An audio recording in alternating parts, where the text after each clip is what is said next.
Gregory, and thanks for coming on the show.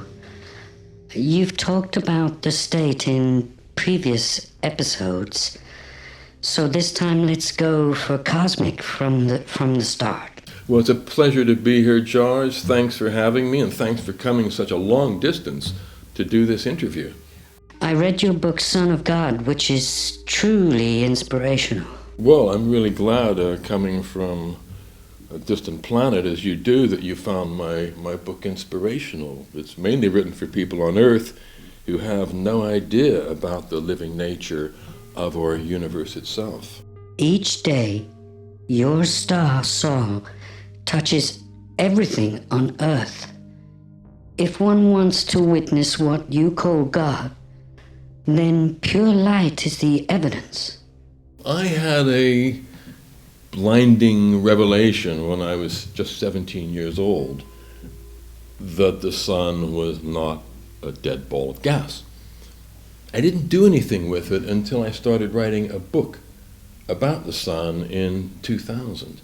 And what surprised me most was that all the scientific and cosmological data I could pull up about how the sun and stars and galaxies function, what we know about them, fit much better with the concept of intelligence being resonant in them than with the idea that it was all just random behavior. And I find it very hard to believe how the scientists who study the sun haven't made this leap, because they're just holding on to a taboo that was imposed by the church many centuries ago, saying you don't look at spirituality, scientists, that's our department.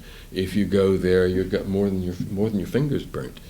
But that data so supports the idea, and it was great for me writing the book because I'd had this idea all my life, and suddenly I could put flesh on it and turn it into a really well-presented concept.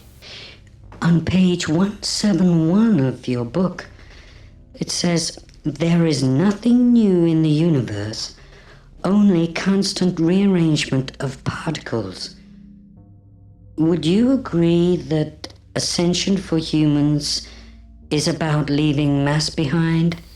Well, those particles, which have been here since the beginning of time, are of course being rearranged into new things every day. Every single human being is a brand new manifestation of those original particles. But we aren't those particles. Those are our temporary home because we are beings of light. Everything that we do is powered by light. The energy of life itself is sunlight being recycled as a human being. I hope it's having a good time. And when we ascend, this is our spirit being leaving this physical body and going somewhere else. Now, I don't know what happens when that spirit leaves. It's a bit like asking a molecule of water what it's like to be ice or steam. How can that water that flows through rivers and comes down in rain know what it's like to be ice? But this is something we will know. And when we're spirit, will we remember what it was like to be a physical body? Who knows? On Earth, your scientists have discovered that the sun and Earth physically link to each other many times each hour of every day. I expect you're referring to the recently discovered magnetic portal connecting sun to Earth, but I will make the point also that we are constantly bathed in the light of the sun. Half of the Earth is always bathed in that, so that is a contact in itself.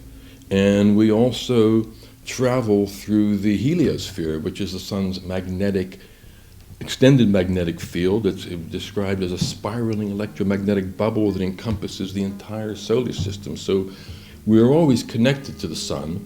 But recently this magnetic portal was discovered, and this is a field the diameter of Earth, which extends from Earth and extends from the sun's corona. And every 8 minutes, these two fields join together. And NASA believes that tons of high-energy particles pass through in the course of this. This is very definitive behavior, and it's very hard to ascribe such behavior to a dead, dumb ball of gas that doesn't know what it's doing, bumbling along aimlessly in space. Stars are far more than dumb balls of gas reacting to nothing more than the laws of motion. And this is something that people used to understand, that stars were living beings, our sun in particular, the source of the light of life itself. But there are countless stars in the galaxy, and they are channeling light, which is, of course, the ultimate divine force. I say, of course, it becomes apparent once you recognize the nature of stars.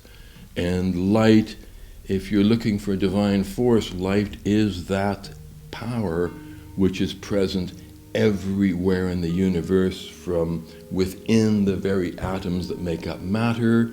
The electromagnetic force, which is represented by light, is there, and it is also present in the deepest, darkest space between galaxies, where if you see a pinprick of light there, that pinprick of light is visible from any place you go in that darkness. So yes, light is all-pervasive and all-powerful, and those are two prime criteria for the ultimate deity. How aware are humans of the different colors' properties when it comes to healing?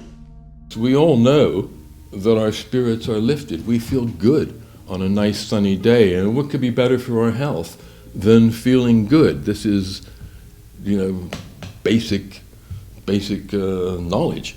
But today many people have become frightened of light. They sort of cover themselves in creams to prevent it from getting into their skin. And this is perhaps something carried over from old church days when they burnt us for worshiping light or worshiping the sun. But physicians used to recognize this. In the 20s and 30s, they designed hospitals so that light would come in. They had special glass that would let the ultraviolet light through, and they would put patients with tuberculosis and other diseases out in the light as part of the curing program. And this worked. It healed people. But then they discovered antibiotics, and they could zap those diseases in days rather than having to put people in sunshine for a couple of weeks. And hospitals became dark, gray, unhealthy places to be in once again. But some of us, like teachers like Rudolf Steiner, have actually really looked into this, and they work with the different colors of light and different panels of light, of glass, colored glass, that they use as part of a alternative healing process. So we do, in some ways, know about the healing properties of light, but we have a very, very long way to go in that. And first thing we have to do is stop being frightened of it, which I'm sure you'll agree is a bit preposterous position. There are people who maintain that you can live on light alone. Physiologically, biologically, that's a very hard concept to swallow, but we are living on light at the moment, and it has just been stored in a plant or an animal before we consume that, and we are transmuting that food into the energy of life, which is the energy of light. So perhaps there is a way just to take in the light and use it as the energy of life, or supplement our food intake through that. And I'd like to read you this quote, Jaaz, from Thomas Edison, who invented the light bulb. He's saying, this is 1931, he's saying, "We're like tenant farmers, chopping down the fence around our house for fuel, when we should be using nature's inexhaustible sources of energy, sun, wind, and tide. I'd put my money on the sun and solar energy. What a source of power. I hope we don't have to wait until oil and coal run out before we tackle that." And he was in conversation then with Henry Ford and Harvey Firestone, inventors of the motor car and the tire. On page 21, you quote Thomas Jefferson. it does me no injury for my neighbor to say there are 20 gods or no gods, if neither picks my pocket nor breaks my leg. Absolutely. There have been so many different religions and faiths throughout history, and there are some common themes that run through them.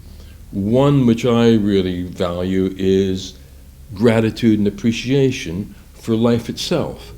And even if you're attributing that gratitude to a flying pig or a tree, whoever is the due recipient of it isn't really going to mind, I don't think, that you sent it to some other being, because they know what that gratitude is. And I refer in my book, it's a bit like all the multiple credit cards we have. It doesn't really matter what credit card you're using, as long as the money or the intent is behind what you're doing. And the problem we have on this planet is that 3 of our main religions have decided that everything they convey is the actual word of God. And of course they have differences about what God said.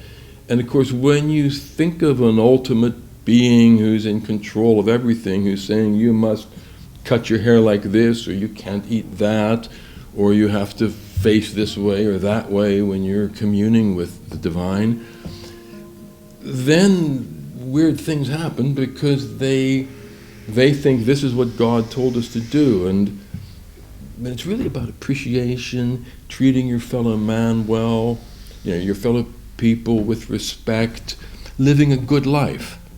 That's the key to spirituality, not the details of what type of car you drive or what kind of haircut you've got. And we sometimes, I think, lose our way when we get too bogged down in the details of religion. So Thomas Jefferson, he hit the nail on the head there. You quote Aristotle in your book, Son of God. Nature does nothing uselessly. Do you think humans are reaching an awareness of that? Some humans are. Aristotle obviously was. There was a time when many humans felt that way. But science does have this irrational headset at the moment, which assumes that nature does everything accidentally. It bumbles along, and that there's no actual intention or thought behind this beautiful world and all the wonderful characters in it that interact with each other. So the more, though, that scientists actually look in to the details of the animal world and the plant world, the more obvious it is becoming to them that there is more than just accidental bumbling along happening. They haven't yet reached mountains and clouds and stars and things that they regard as inanimate. But I think the more we discover about the miraculous interconnections that power this world and this universe, the more they come to the point where they will have to recognize that nature does nothing accidentally, as Aristotle pointed out. This is a quote from your book again, a quote from Lao Tzu. Violence, even well-intentioned, always rebounds upon oneself. Some certainly do realize that violence and coercion are not the way to get things done. Unfortunately, they aren't the ones who think they're running the world in positions of power, living off of our taxes. I'm starting to talk about my other book now, The State is Out of Date.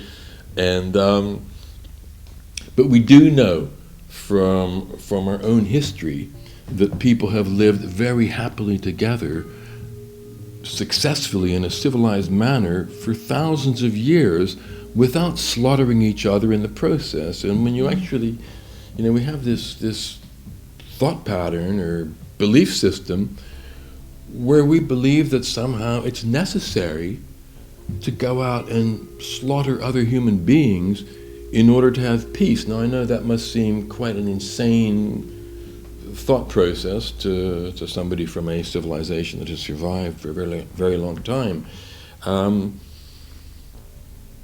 But the history we have is usually the history written down by conquerors talking about who they conquered and what they took over and who ruled who. And this is really not very interesting history, but it is what we're taught.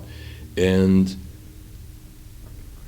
people are becoming more and more disillusioned on planet Earth with these rulers who tell us what we have to do, saying this is what you have to do, it's for the best of all people, and we're going to damage you, fine you, put you in jail, hit you over the head if you don't behave like we say you must. And this kind of erodes people's natural morality, their ability to tune into the divine light and take wisdom from the earth itself, because people are constantly telling us this is what you have to do, and I'm going to use some sort of violence against you if you don't comply. So I think more and more people are getting tired of this thought process, this modus operandi, but it's still very much in evidence on planet Earth, I'm sorry to say. I'm sorry to say that as well, Gregory, but I'm not sorry to say that Son of God is a fantastic read, and it's a must-read for all humans here on Earth. Thank you very much for reading it. A truly inspirational book. Thank you, Gregory, for coming on the show.